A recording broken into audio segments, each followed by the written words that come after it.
whoa, I didn't know this was happening so fast.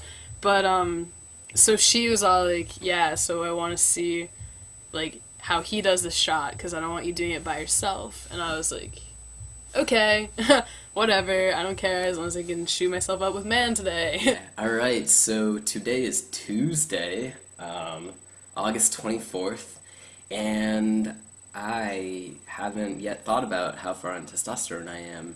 February to March to April to May to June to July. Does that make sense? 19 months on testosterone. My name is Renzo. I'm 19. I'm transgendered. FTM, female to male. I'm pre-T, pre-op, pre-everything, so this is what I look like, it's what I sound like. I have a lot to talk about on this channel.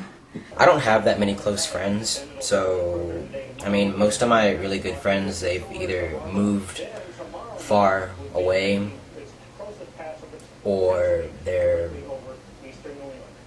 not, how do I say this? My name is Jaden, and I start on T tomorrow. This is an update video for my friend. Well, for everybody, but specifically for Thatcher. Thatcher, what's up? got your message. Real quick video, just to update, just so you guys didn't think I just wandered off somewhere. I've been like extremely Alright, so what is today? Today is the 9th. How do I forget? It is July 9th, 2010, and today marks my 2-year man day, my man-anniversary. Video. My first day that I started taking D, my first shot, was August 21st. It is August 31st, taking 2 shots. I haven't really noticed any changes really at all.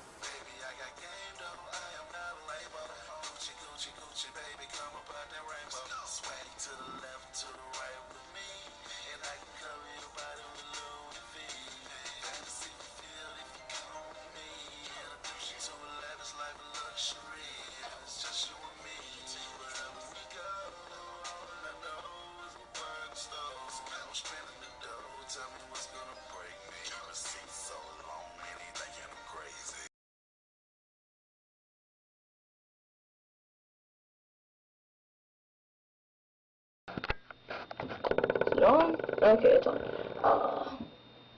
Well, this piece of my hair is bothering me deeply today. Hi, it's Jared, and you all know I'm an FTM, obviously. Well, anyways, just gonna cut to the chase. Bugging me again. It really is. It's just like bugging the shit out of me. Anyways. Oh, fuck it, whatever. I was, like, talking to my girlfriend last night, and as you know, well, you probably don't know, but I'm gonna tell you, this video is gonna be about my girlfriend, just so you know. Well, her name's Miranda, and I met her on the internet, and that's really all I ever talked to her on, besides like the phone and stuff, but,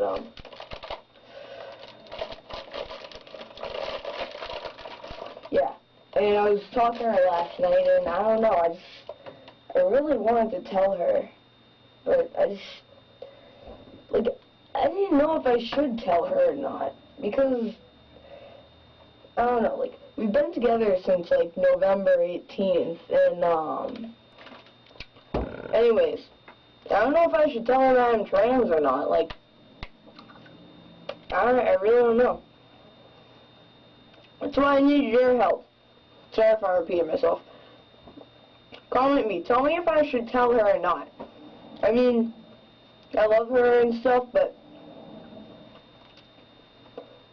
I know that one time somebody told Mew's girlfriend thing that he was a girl, but not trans, but she didn't accept that, and I don't really want to see if she's going to, I don't know, I really want to tell her, like, really badly. I am dating a trans boy. His name is Anthony. When we started dating him, he was Linda, and I was living as a lesbian. And now I identify as a straight woman, and it's a little tricky, but I love him.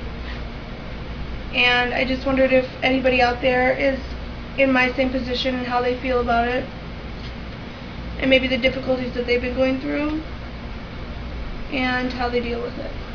So anybody out there, just let me know.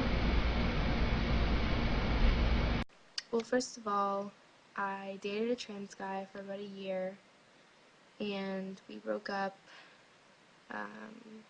about 6 months ago. And there's really a lot to know about dating a trans guy if you aren't in a relationship with a trans guy. When we first got together, maybe like right before I moved in or whatever, he told me, you know, how he felt. You know, then he was going by Wendy and everything, but it's like I gotten close to him, you know, and knew the real person. I didn't care, you know, or what body looked like, or, you know, anything, or what his plans were. And you know, it's just like little things like that just brought us closer together, because we could be straight up with each other and let each other know, you know, how we feel, who we were.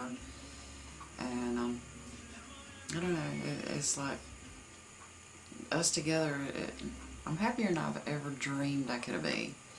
And knowing Jaden's finally able to become himself, you know, his real self.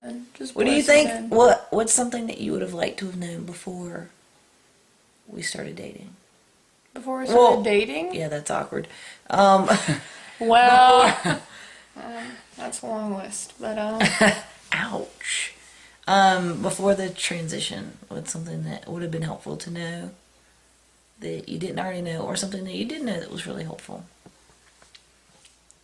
I don't know. I think just having an open mind about it is really like the only thing you can do, because there's like no telling what's gonna happen with anybody, because everybody's different.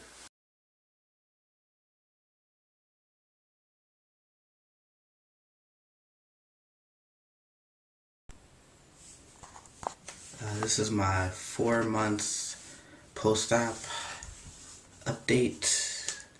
I had surgery June 24th, 2010, and it's been 4 months.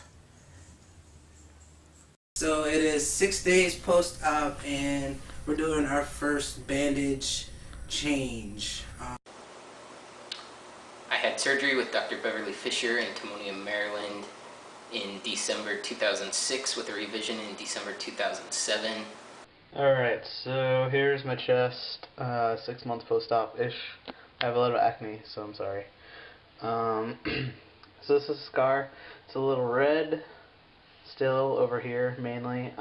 It's starting to fade as you go kind of back, and then it gets redder again because it's keloiding still back here and up here. Hey guys, what's up? So I said I was going to do a 1 year post-op video for my chest, and I was being a big old slacker, so basically I apologize for that, but here it is. I've been really busy and exhausted, and I don't know, I haven't made a video. So here's my chest. It's about 1 year and 2 months post-op.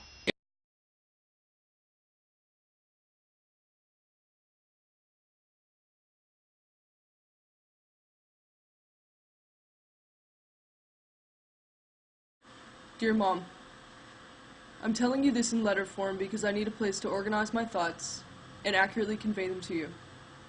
I'm hoping that perhaps it'll also give you time and space to digest and express what may come. I don't know if I'll be able to express everything that needs to be said, but it's a start. Before I start, I'm going to let you know that this is a decision I've thought about my whole life. You think this is a suicide note. It's not. I would like to tell you that I have made the decision to transition from female to male, also known as FTM. I've never felt comfortable with who I was growing up. I went through clothing styles like seasons, just to try and fit in and find out why I felt so lost and incomplete. Dear Mom and Dad, first off, let me say that regardless of what I'm about to write, you find my honesty and courage somewhat comforting. I realize that the remainder of this could be a complete shock to you. However, try and remember that I love you with all of my heart. You guys are the greatest parents a child could want, and before you continue this letter, I want you to understand that none of this is your fault. You guys are amazing parents. Since I was a child, I acknowledged I had a secret that I couldn't share with anyone. I didn't know exactly what it was at the time, but I knew I had to stay quiet about it. For the past 19 years, I have struggled with this secret. However, I now know what it is, and over the past year, I've come to realize that I do not have to hold this secret in anymore, because I cannot carry on pretending I am someone I'm not.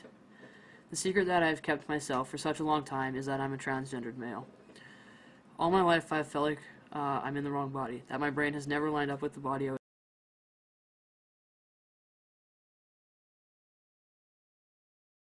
It's Friday, and I'm Cade, your host. This week we're talking about looking the part, which in the trans community is called passing, which I don't really like the term passing because it assumes that you're not the person that you're representing. And but it's something that a lot of trans guys, or trans people, struggle with at the beginning, because you're going from one representation to another, and it can be difficult to know how to portray yourself so that others will respect you and will perceive you in the way that you want to be perceived. I feel like I'm not passing as well at work as I have been. I've been getting called she a lot by customers, like a lot. And working back in the bakeries, like, it's pretty cool because the people that I work with, they don't know that I'm trans, but they defend the shit out of me. Like, every time a customer says, "Oh, well, she's cutting my bread," they're like he, and the customer's like, "Oh, sorry," and so that's nice. And it doesn't happen. I'm probably blowing it out of proportion just because I passed so well for so many months. And I got so used to being called he, almost exclusively, that, I think I just got a little spoiled and maybe thought I was passing better than I was. Number one I have here is guys take up a lot of room. Like, whenever they sit, they, of course, sit with their legs spread and, put their arm, they take up a lot of room. Girls sit and keep to themselves. No, guys don't do that. Also, I think confidence has a lot to do with it. If you're presenting as a male and you have confidence in it, people are more likely to believe you if you believe in yourself. I'm fucking sick and tired of not being able to pass. I can't pass when I act hypermasculine. I can't pass when I act like a gay guy. I can't pass when I'm just being me. I just can't pass in general. And it was really starting to take a toll on my emotional well-being. And, I look at myself in the mirror every day, and I don't see anything that matches how I feel on the inside. And there are no words to describe how devastating that is. And I know that all you other trainees out there who are watching this, you know exactly how I'm feeling, but it really starts to mess with your head. It's just, like, when people call me she, I know that they're not doing it. Like, if they know me and they know about me, I know that they're just slipping, and I understand slippage, but I know that the reason that they're slipping is because I don't look like a boy. I look like a girl, but I'm not a girl. And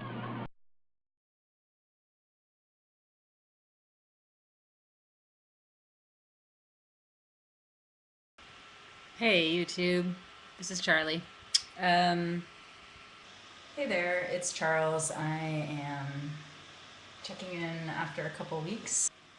Hey YouTube, this is Charlie. I am checking in. It's 4 days post-op. It's Tuesday. I had my surgery Friday. Hey YouTube, I am checking in. I am 1 week post-op. Hey there. Back after one day, but I actually thought of something I really wanted to talk about today that is still kind of on the heavy side, but I felt like I wanted to get it out. Hello, YouTube. I have so much to tell you today. I'm so excited.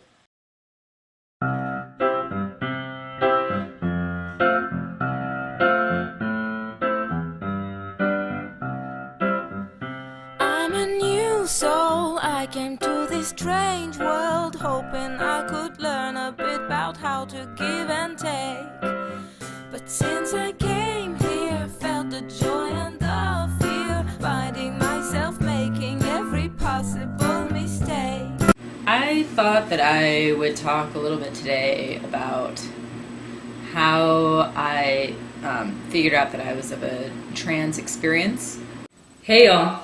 I thought I'd talk a little bit today, maybe do a little role playing about some situations that are happening with me at school. So, hello everyone, this is Charles. I have some really exciting news. First things first, I'll bet you thought I wasn't gonna do anything weird.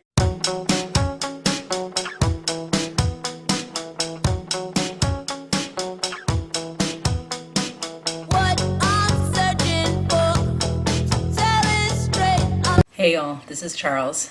Hey, this is another response video to Reese.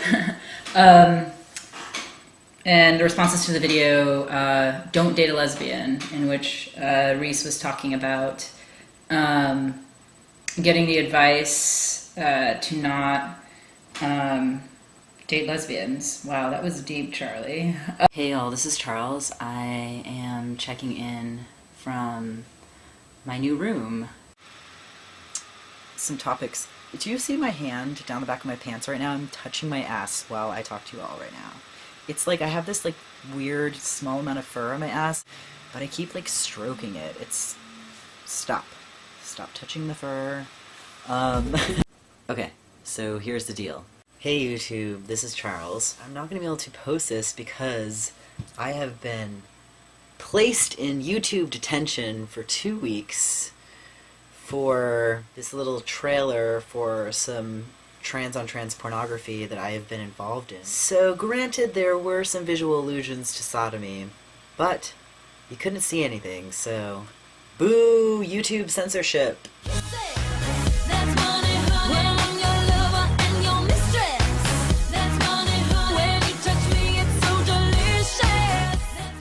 It's sort of interesting.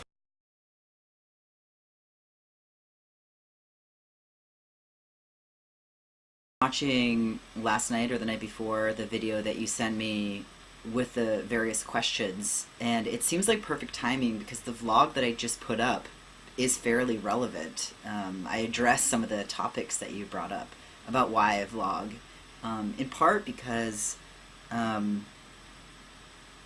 lot of the people that I started vlogging with, I guess my generation of vloggers, because what I see is there's sort of these generations of trans guys now that are showing up on YouTube who sort of are in similar places with their process or are arriving to YouTube at similar times. Maybe they're in different places in their transitions or in different places around how they're making decisions around their gender identity, because there are plenty of guys who are, for whatever reason, not opting for the route of physical transition. I always am speaking to sort of a different sort of audience. I'm either speaking to myself sometimes I feel like in my mind I'm speaking to like the circle of trans guys I think about when I vlog, when I'm more like blogging with questions and thoughts and ideas about what my inner landscape looks like in transition, in my experience of transition. And then there's the vlogs where I'm like just sort of like on my little soapbox hoping for a little bit of feedback, you know?